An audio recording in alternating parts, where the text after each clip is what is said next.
Kanye shama famo ma. Bikoni malien bedalula. Kilingama.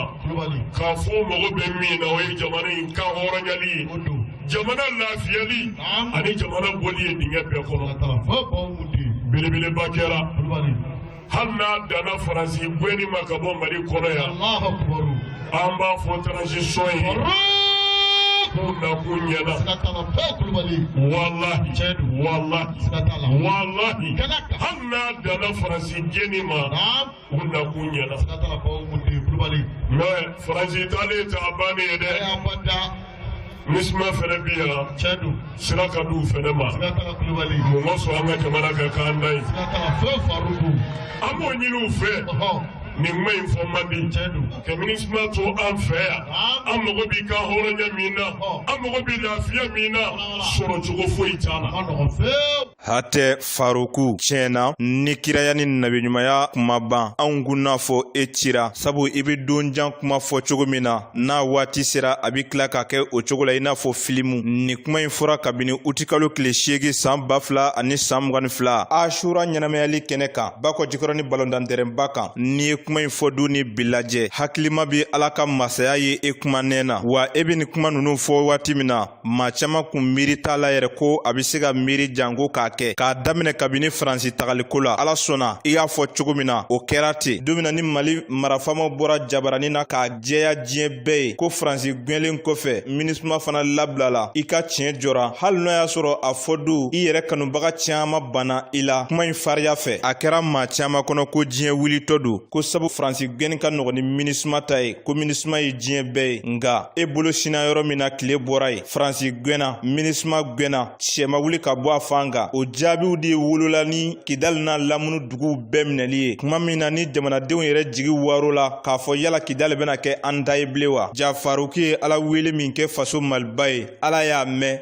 a sɔnna wa a y'a latigɛ o la silamɛw ni do jaabiba in révolution hikmadini silamɛya y'a kanu k'a ala barikada kɛ ni don belebele labɛnni ye kari do desanburu kalo tile 17 selifana seliw kɔfɛ bakɔ jikɔrɔni mangurutu la Faruku yɛrɛ ka misiri ba kɔnɔ o la tiɲɛ ɲinibaw faso jɔrɔbaw ani faso kanubaw nin ye bɛɛ ka kunnawolo ni bɛɛ ka sewa kɛnɛ ye jango duwaw kologɛlɛn wɛrɛw bɛna kɛ kokura faso Maliba ye a kolo sumali la ka taa fɛ ani ala bɛ se ka an ka furancɛla fanga dɛmɛ cogo min na ko tɔ dafali ni mɔnɛ tɔ bɛɛ samali la ka bɔ faso la mun tora sa kari do desanburu kalo tile 17 le 17 décembre 2023 14h an bɛɛ ka ɲɔgɔn sɔrɔ bakɔ jikɔrɔni hɛrɛma kɔnɔ mangurutu la Faruku ka misiri ba kɔnɔ kana ala fo ka ala barikada Kidali minɛli la ani ka duwawu kɛ kokura faso Maliba ye ala ka don jira an bɛɛ kɛnɛma na k'a ɲɛsin an ka faamaw ma bi kɔni maliyɛn bɛɛ dal'u la Kilingama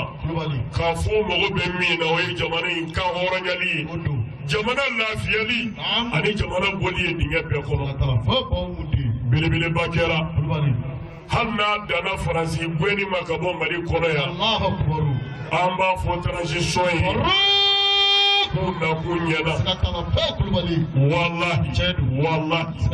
wallahi hanna dana Faransi geni ma kuna kunyana mais Faransi tale ta abani ede Misma fere biya. Siraka du fere ma. Mumoso anga kamara ka kandai. Amo nyilu fe. Ni ma informandi.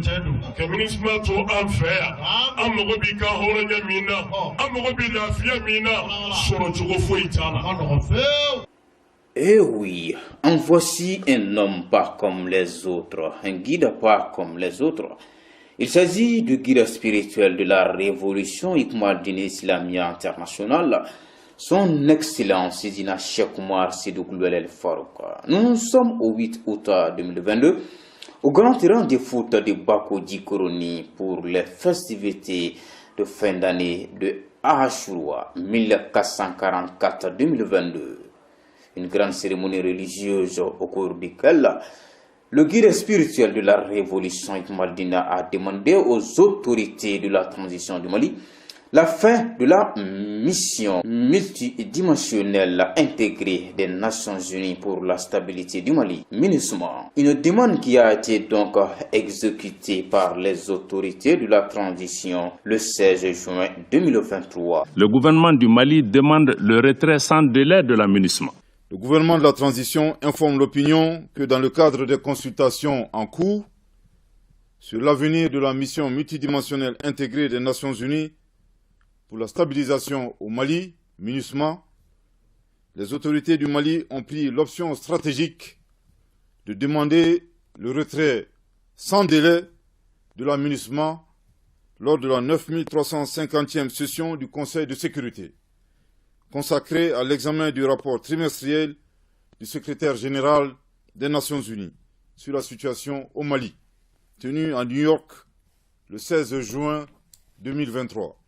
Bravo donc aux autorités de la transition. Bravo au guide spirituel de la révolution Iqmal-Din islamique pour son engagement infaillible pour la restauration et la paix dans notre cher pays, le Mali.